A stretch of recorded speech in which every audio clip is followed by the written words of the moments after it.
Hello, my name is Philip Totaro. I'm the founder and CEO of market research firm IntelStor. Welcome to your weekly dose of truth to power.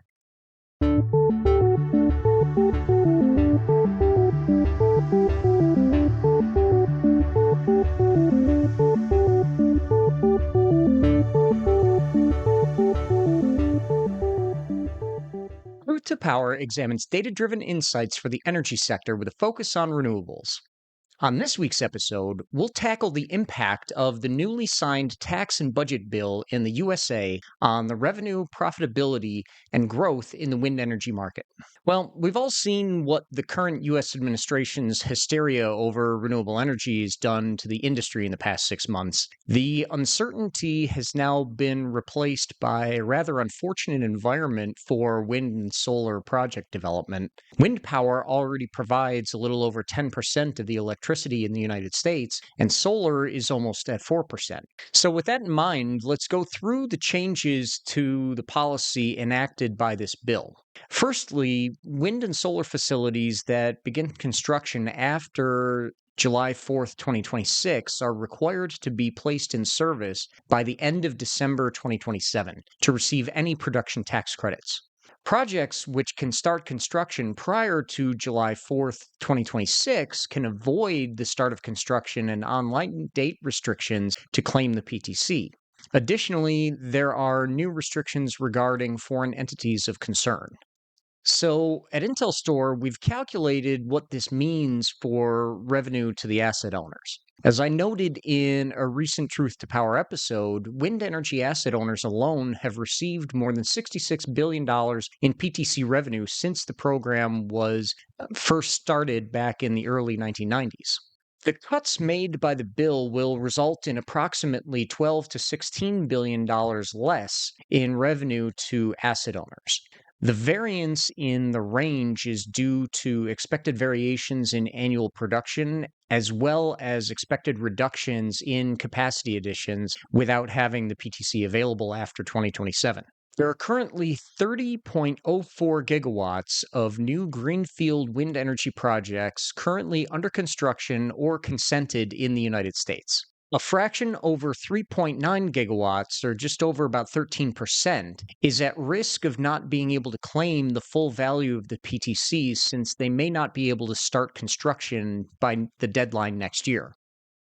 Additionally, there's a total of 25.652 gigawatts in the interconnection queue.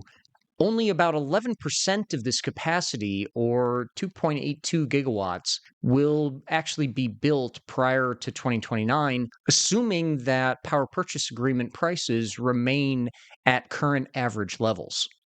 If power purchase agreement prices were to rise even further from 2024 levels, then more of this capacity that's in the interconnection queue would be able to be built by 2029, but this would likely only be a very modest increase of about 1 to 2 gigawatts above what's anticipated.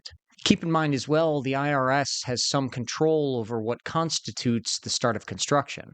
If the administration orders them to increase the current threshold or changes the safe harbor requirements, that could further reduce PTC revenue generated. The desire to safe harbor turbines as quickly as possible is likely to result in a spike in turbine sales during the remainder of 2025. OEMs will have some pricing power given the policy-driven deadline. Safe harboring of turbines has previously contributed to the justification for the start of construction, which a project developer could use to claim the production tax credit. Now, some projects just cannot be built or repowered without the full value of the production tax credit that would have been available between 2028 and 2032 when the PTC was originally expected to start ramping down. Projects that were built in 2019 through 2022 that were counting on being able to repower with the benefit of the PTC during that time frame are now in jeopardy. And unfortunately, they can't repower early since they would not requalify for the production tax credit if the project is not more than 10 years old. Almost 50% of the operational wind energy capacity in the USA is less than 10 years old. There are a total of 62.115 gigawatts of wind energy capacity additions that became operational during that period between 2019 and 2022. However, only 5.868 gigawatts, or about 9.5% of that installed capacity, were not going to break even during the lifetime of the project based on the current production tax credit regime that they already had. And that's only going to get worse for projects which are no longer going to be able to take advantage of their production tax credit after 2027. We're estimating at IntelStor a total of more than 18.75 gigawatts of wind energy will not achieve a full net positive return on capital prior to the end of asset life under the changes in this new tax and budget bill.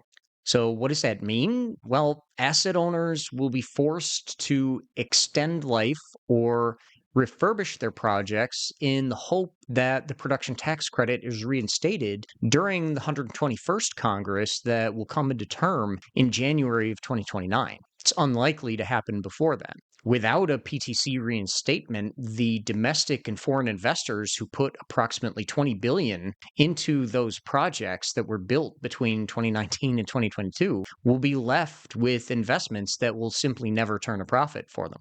Now, one other change that I mentioned in the bill is this notion that a prohibited foreign entity is excluded from receiving any tax credits. In practical terms, what that means is only Goldwind might potentially be impacted by the language in this bill for projects that they might try to self-develop. Specifically, the tax and budget bill defines entities listed under the Uyghur Forced Labor Prevention Act as being on the prohibition list.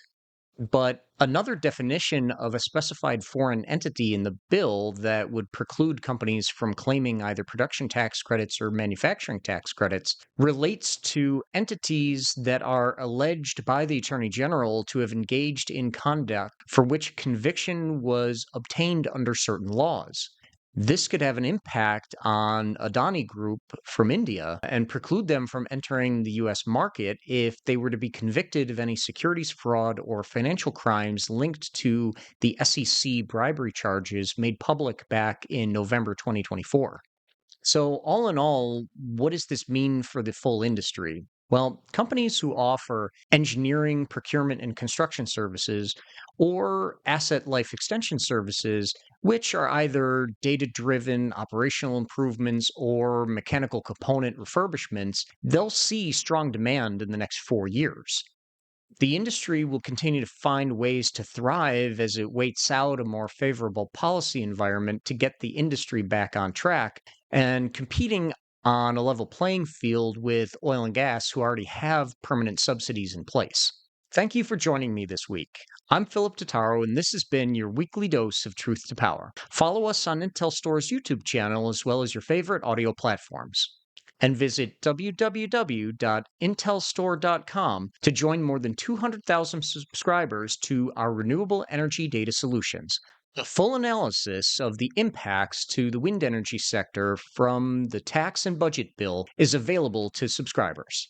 And don't forget to register today for the next Wind Summit event in Houston, Texas this October. Visit www.windsummit.org and join hundreds of your industry colleagues from companies like NextEra, EDPR, EDF, Pattern Energy, Clearway, Apex Clean Energy, and more.